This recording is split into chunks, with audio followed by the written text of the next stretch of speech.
నమస్తే రమగారు. నమస్తే జయ. రమగారు, మీదొక వ్యక్తిత్వం, నాదొక వ్యక్తిత్వం, మన కెమెరామెన్ గణేష్ది ఒక వ్యక్తిత్వం, అంతే కదా? ముగ్గురు ఉంటే 3 రకాలు, ఒక తల్లికి 4 పిల్లలు ఉంటే 4 రకాలు. అసలు ఈ వ్యక్తిత్వం అనేది ఎలా డెవలప్ అవుతుంది? తర్వాత ఇంకొక అనుమానం నాకు, సత్సంగాలకి వెళ్తూ ఉంటాం, కౌన్సిలింగ్స్కి వెళ్తూ ఉంటాం, పెద్దవాళ్ళు చెప్పేది వింటూ ఉంటాం. అలా విన్నప్పుడు మన తత్వం మారుతుందా, మార్చుకుంటామా, లేకపోతే ఆ సిచ్యువేషన్ వరకే మారుతుందంటారా? తాకట్టులో ఉన్న బంగారాన్ని విడిపించి ఆ రోజు ఆన్లైన్ రేటుకే మేము కొంటాం. Sharma gold company. చాలా పెద్ద ప్రశ్న జయ. నీ కౌన్సిలింగ్స్కి వెళ్ళి చేస్తామా? అప్పుడప్పుడు తక్కువే, ఏదో నెలలో ఒక 4, 5, 7, 8 అంతే మనం చేసేది. కొంతమంది ఉంటారు జయ, నా థాట్ ప్రాసెస్ ఇలా ఉంది, దీన్ని నేను ఎలా మార్చుకోవాలి అని అడుగుతారు. ఇంకొంతమంది ఇది చూడు, మాకు ఈ ప్రాబ్లం ఉంది, ప్రాబ్లం ని సాల్వ్ చేసుకోవటం ఎలా అని అడిగేది ఒక రకమైతే. చాలా కొద్ది మంది నేను ఇలా ఆలోచిస్తున్నాను, ఇది కరెక్ట్, నేను అసలు కరెక్టేనా, ఈ థాట్ ప్రాసెస్ ఇలా ఉండొచ్చా, అసలు ఎలా మార్చుకోవాలి, ఇంకొక స్టెప్ ఫార్వర్డ్. వాళ్ళు తత్వం మార్చుకునేందుకు సిద్ధపడుతున్నారు. భూమి మీద 99% ఆడగాని, మొగ్గాని, పిల్లి గాని, మేక గాని, ఎలక గాని, పంది గాని తత్వం మార్చుకోవడానికి ఇష్టపడరు. నేను ఇలాగే ఉంటా, నాతోటి నువ్వు హ్యాండిల్ చేయి, సావు లేకపోతే. నా పద్ధతి ఇంతే ఇంతే, ఖరాఖండిగా. పోనీ నోటుతో చెప్పకపోయినా, నోటుతో చెప్పరు కొంతమంది ఉంటారు, కొంతమంది ఏమో మనలాంటి వాళ్ళు నేను ఇంతే, నాకు ఇలాగే వచ్చంటాం, మన స్ట్రైట్ ఫార్వర్డ్ తోటి. కొంతమంది ఉంటారు అట్లాంటివి ఏం చెప్పరు, కానీ వాళ్ళు అలాగే ఉంటారు, క్లెయిమ్ చేయరు, దిస్ ఈజ్ మీ అని చచ్చిన ఢంకా బజాయించి చెప్పరు, కానీ వాళ్ళు అదే. స్వభావాలు మారవు. స్వభావం మార్పు ఎప్పుడు కుదురుతుంది? మనం చూడు, ఇంతమంది ఉన్నామా దేశ జనాభా, మనలో తపస్సు చేసేవాళ్ళు వాళ్ళు ఎంత తక్కువ మంది ఉన్నారు జయ? అవునండి, చాలా తక్కువ. ఒకప్పుడు ఋషులు మునులు ఒక్కడుండేవాడు, ఊరికి ఒక ఋషి వస్తే ఊరంతా ఆయన ముందు సాగిలు పడేది. ఏమి ఊరంతా ఋషులు ఎందుకు కాలేదు, ఎవరో ఒకళ్ళు అవుతారు, ఊరంతా వెళ్ళొచ్చు కదా. భలే ప్రశ్న. కృతయుగంలో, ఇప్పుడు కాదు, పోనీ దిక్కుమాలి మన కలియుగంలో ఉన్నాం, మన కర్మానికి అదే కదా. మన ముందు ద్వాపర యుగం ఉంది, అప్పుడు మునులు ఋషులు యజ్ఞం చేసేవాళ్ళు, తపసమాధిలో ఉండేవాళ్ళు బోళ్ళు మంది ఉండేవాళ్ళు. అంతకుముందు త్రేతాయుగంలోనూ బోళ్ళు మంది ఉన్నారు, వశిష్ఠుడు, విశ్వామిత్రుడు, గిట్రా పెద్ద మనుషులు చాలా మంది ఉన్నారు, ఋష్యశృంగుడు, జాబాలి, వీళ్ళంతా ఉన్నారు. అంతకుముందు కృతయుగంలో అబ్బో ఎంతమందో. కానీ సామాన్య ప్రజానీకం ఎక్కువ ఉందా, ఋషిగణం ఎక్కువగా ఉందో చెప్పు? సామాన్య ప్రజానీకమే కదా రమ్మగారు. ఋషిగణం చాలా తక్కువ. అంటే వీళ్ళు స్వభావాన్ని మార్చుకోవడానికి సిద్ధపడిన గణం అనమాట. అంతే అంతే. అప్పట్లాగానే ఇప్పుడు కూడా చాలా కొద్ది మంది మెడిటేషన్ చేస్తామని, మెడిటేషన్ శ్వాస తీసుకోవటము, శ్వాస మీద ధ్యాస, ఇంకొకటి ఏదో చేసి మొత్తానికి కోపిష్టితనాన్ని తగ్గించుకుంటారు. కానీ ఏదో పీక్ టైంలో వచ్చేస్తుంది, బయటికి వచ్చేస్తుంది, లోపల జంతువు బయటకు వచ్చేస్తూ ఉంటుంది కదా. మనుషులం కదా. ఈ కంట్రోల్ సాధించడానికి అసలు మన వల్ల అవుతుందా? కాదు. ముందు మన ప్రవర్తన లోపాలు, మనది తప్పు, మనం సరిగ్గా లేము అనేది గుర్తించరు జనము. ఎవరి స్వభావానికి వాళ్ళు కట్టుబడి ఉంటారు, అంతే కదా. లోకమే ఇలా ఉంటుంది. ఇప్పుడు మనం ఏం చేయాలి? పక్క వాళ్ళని మార్చడానికి ట్రై చేయకూడదు, వాళ్ళ ప్రకారం మన జీవితాన్ని నడిపించుకుంటూ పోవాలి. నీ ప్రకారం నీ దారి నువ్వు నడు, నా ప్రకారం నేను నడుస్తా, మన ఇద్దరం కలిసి పక్క పక్కన నడుచుకుంటూ పోదాం. ఇప్పుడు చూడు, భార్య సమస్యలు తగ్గుతాయి అంటారా? చాలా సమస్యలు తగ్గుతాయి జయ. ఇప్పుడు మనం ఎంతసేపు మనం కరెక్ట్, పక్కవాడు తప్పు, మనలాగా పక్కవాడిని మార్చడానికి ట్రై చేయటమే కదా మన సమస్యలకు మూల కారణం.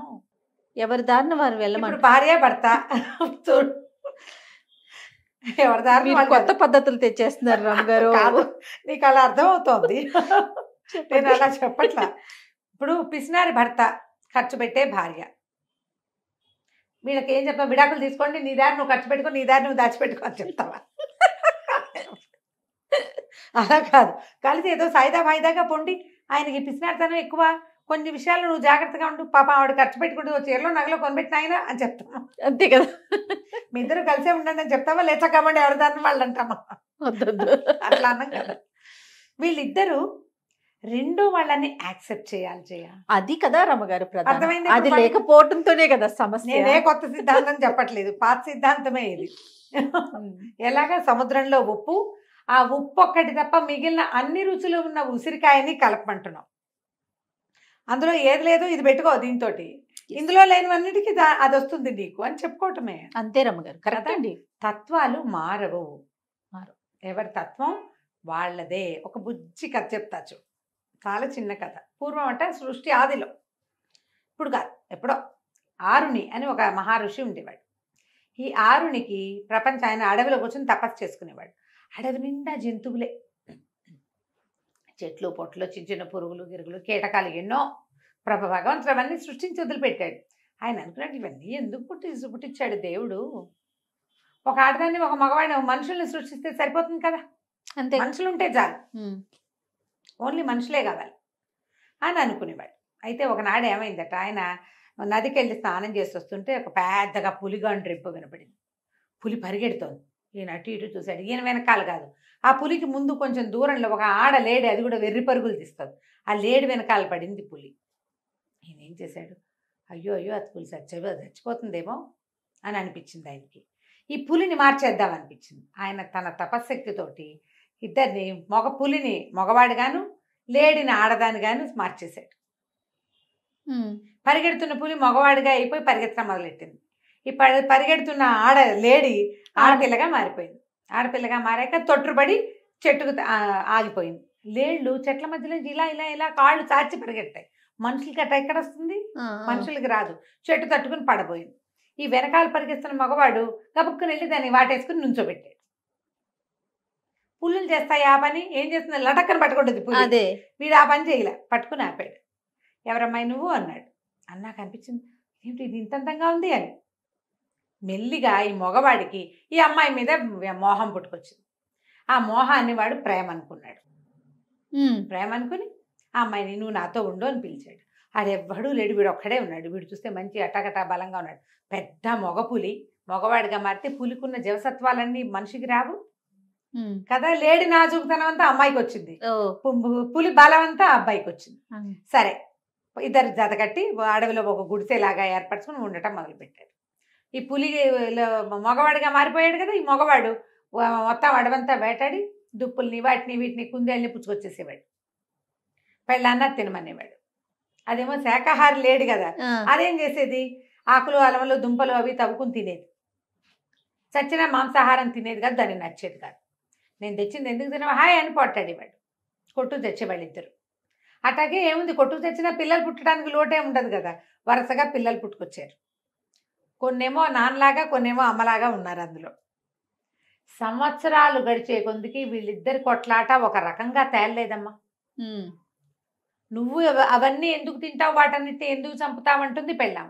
ఇవే తిను అని అవే వండుతుంది, చచ్చిన మాంసం వండదు.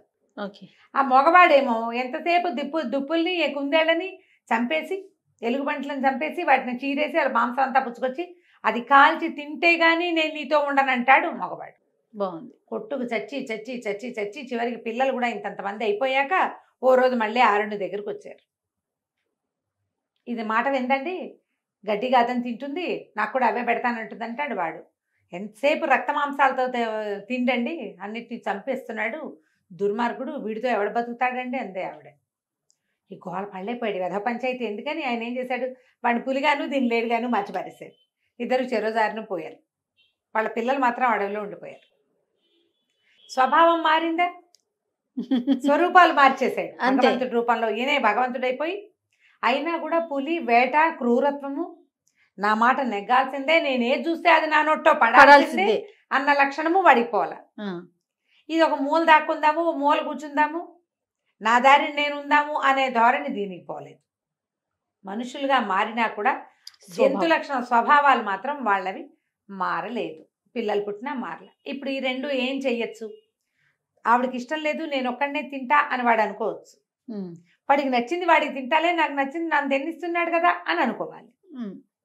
వీళ్ళిద్దరు చూడు రెండో వాళ్ళని యాక్సెప్ట్ చేయలే కదా. అంతే. మీ స్వభావాలు మీకు ఇబ్బందులు లేకుండా ఉండాలంటే ఏం మార్చుకోవాలి, ఇక్కడ మనం స్వభావం మార్చుకోవాలి. మొదటిది యాక్సెప్టెన్సీ కావాలి. రెండోది ఈ రోజున మనం కొట్టుకు చావడానికి, మన ఇళ్ళందరి ఇళ్లలోనూ డివోర్సులు రావడానికి, ప్రతి సమాజంలోనూ ధనిక సమాజం లేదు, పేద సమాజం లేదు.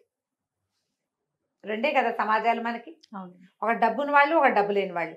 ఈ 2 చోట్ల కూడా అవతల వాళ్ళని వాళ్ళు ఎలా ఉన్నారో అలా యాక్సెప్ట్ చేయకపోవటం వల్లే మనకి సమస్యలు. ఒప్పుకోవాలా ఒప్పుకోవద్దా జయదీన్? 100% ఒప్పుకోవాలి రమ్య. ఎలాంటి సమస్యలకైనా సరే, ఏ ప్రాబ్లంకైనా మొట్టమొదటిది వాళ్ళని వాళ్ళుగా యాక్సెప్ట్ చేయకపోవటమే అతిపెద్ద సమస్య. అంతేనా? అవునండి. ఆలోచించండి, ఎంత చిన్న కథ ఇది. మనతో ఉండే వాళ్ళని మనలాగా మారిపోవాలని కోరుకుంటాం కదా అలా ఎలా రమ్య. కుదురుతుంది? ఎలా కుదురుతుంది? వాళ్ళు వాళ్ళ మనలాగా స్వభావం ఆలోచించరు. కదా అది. ఆఖరికి మన కడుపును పెట్టిన బిడ్డలకు కూడా అదే ఎక్స్పెక్ట్ చేస్తాం కదా రమ్మ గారు. వాడు మనలాగానే అంతే, ఉండాలనుకుంటాం. మనలాగానే మాట్లాడాలి, మనలాగానే తినాలి, మనలాగానే బిహేవ్ చేయాలి. అక్కడ ఒక వ్యక్తి, ఒక పర్సన్ అది గుర్తించాం. గుర్తించాం. కొన్ని కామన్ గా సమాజంలో అందరికీ ఉంటాయి జయ. అది ఫాలో అవ్వాలి. అవి కాకుండా వాడి సొంత టేస్ట్లు, వాడి సొంత అభిప్రాయాలు, సొంత ఆలోచన. ఏ జీవికి ఆ జీవి వేరే కదా. అవును. మనం ఒప్పుకోకపోవటమే సమాజంలో సమస్యలకి. గొడవలకి కారణము, సమస్యలకి మూల కారణం అది. చాలా బాగుంది. మీతో ఉన్న వాళ్ళు పులా లేడా తెలుసుకోండి. పులైతే పులిని పులిగాను, లేడైతే లేడిని లేడుగాని యాక్సెప్ట్ చేసేయండి. గొడవలు ఉండవు. మీరు ఇది కాదన్నా మీరు ఇంకో జంతువు పాల్పడతారు. ఈ జంతువును వదిలేస్తే ఇంకొక జంతువు. ఇంకో జంతువు అదే రకమో, అంతే కదా. అదే రకమో తెలియదు కదా. Yes. అందుకని కొత్త జంతువుల వేటతో కాకుండా భగవంతుడు మనకి ఏ జంతువుతోటి జత కూర్చాడో వాళ్ళతోటి ఉండడానికి ట్రై చేయండి. అద్భుతం. నమస్తే రమ్య గారు. నమస్తే.